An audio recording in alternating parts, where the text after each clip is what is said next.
小倩，小倩，姐姐！神光情。母亲，能不能不杀韩硕？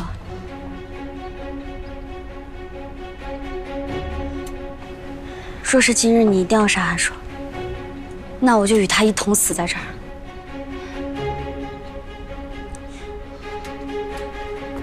我与韩硕已经是真正的夫妻了，这次我没有骗你，女儿是真心喜欢他的。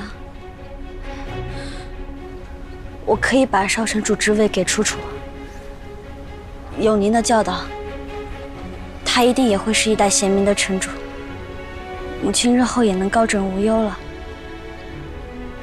母亲，你就当陈芊芊与韩硕成婚当日就已经死了。我求求你了，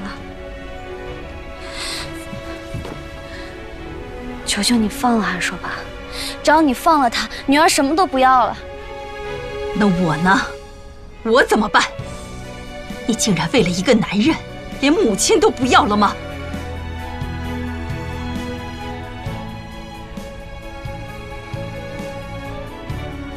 母亲，你当城主开心吗？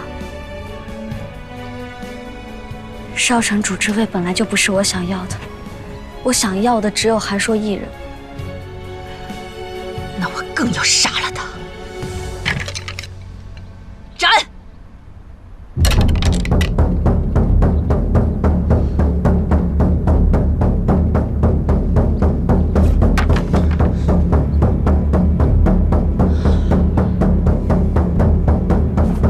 韩硕，芊芊，芊芊，芊芊！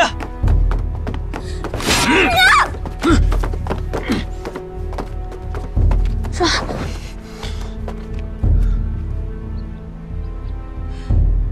希望我的死能让这场祸事有个结局。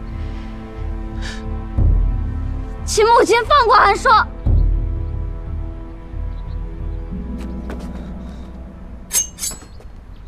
芊芊，芊芊，主，不要！小倩，我走路。小倩，小倩，姐姐！